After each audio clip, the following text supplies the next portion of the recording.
قهوه نیست، سوپ قارچه.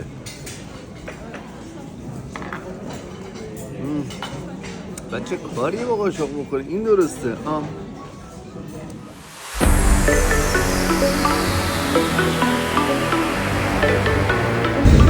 A380 بزرگترین هواپیمای مسافربری جهان قرار رو بره کجا؟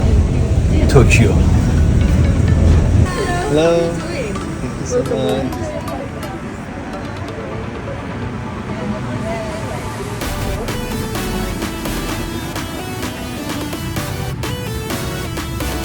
هواپیمایی‌ها خصوصا توی خطوطی که یه پرواز طولانی داری یه کیتایی میدن که معمولا توش یه جوراب میذارن، یه جورابی که کشواف نداره، راحت باشه پات کنی پات از تو کفش در بیاری، یه گوشگیر میذارن، یه چشم بنده و مثلا مسواک اینا رو میذارن برای مسافر. اما یه کاری که ما امارات کرده بود من خیلی خوشم آمد اینه که اومده بود خود این کیته رو یه همچین حالتی طراحی کرده، جنس خیلی خوبی هم داره، خیلی هم خوشگله و اومده یه کاغذ هم توش گذاشته داره در حمایت از حیات وحش و تجارت غیرقانونی و شکار غیرقانونی میگه. تهش هم گفته که ما حمایت میکنیم از حیات وحش و اینا، یه ادای محیط زیستی در آورده.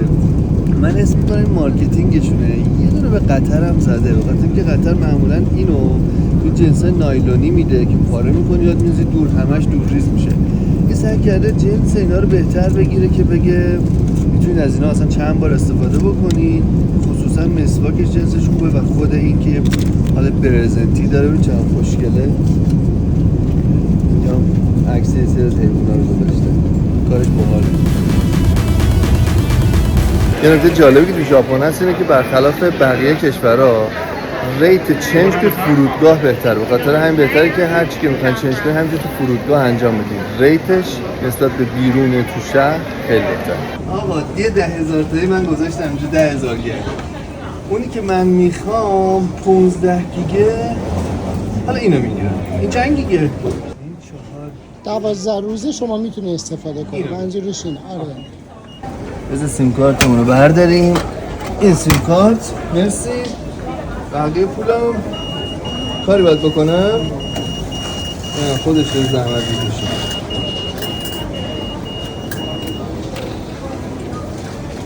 خیلی متشکرم. اینم 5000 تومان. مرسی.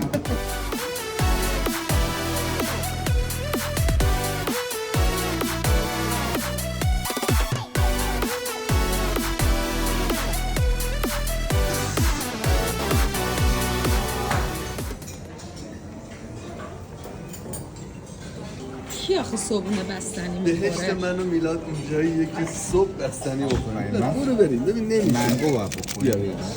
من یه سوپ فکر نکنم خیلی جواب سوپ قارچ.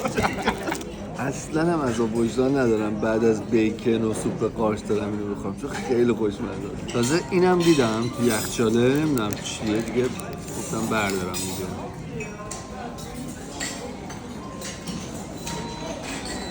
بستنی توت فرنگی با روکش شکلاتی لقمه‌ای. چیز خاص نیام.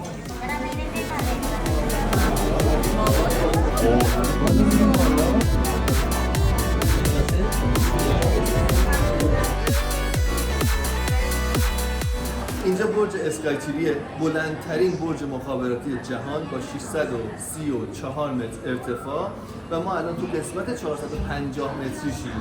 همونجور که میدونید برج میلاد 435 متره. الان یه جورایی انگار نوک برج میلاد وایسادیم، تمام شهر پیداست. امروز هم روز خوبیه برای دیدن. ویو رو ببین.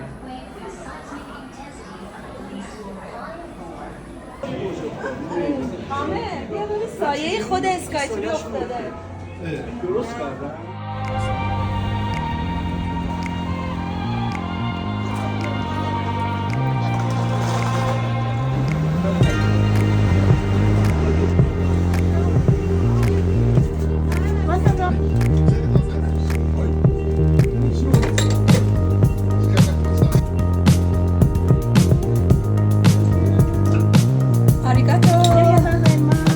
بستنی ماچا معروفه رو گرفتیم. واقعا میخوایم ببینیم نظرمون چیه. سامان خورده، من نخوردم ولی راست بگیم. آره راست. یه دونه دیگه بدم.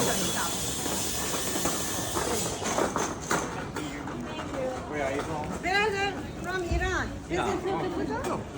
آقا خوشمزه خدای خوبه. میکنی؟ نه خوبه.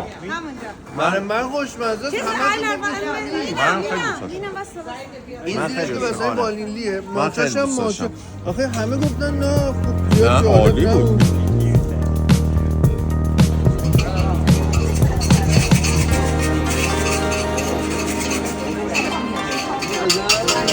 این الان میندازی خب بعد اینو هم میزنیم یه دونه باید بیاد اومد خب فالت بگیرم. شمارش که خیلی سخته چنده؟ نه اینجا نوشته 37 بیا. 37 اینه؟ آره یه دونه بردارم خوبه؟ آها این خوبه اینو بگی میلادو بگی یه دقیقه وایسا میلاد رو کنیم بری کن. این وری وایسا میلاد به خوب من خندید نمیدونم خودش چی میاد 59 وایسا 59 بکشون این چیه؟ جی جی جی جی. بله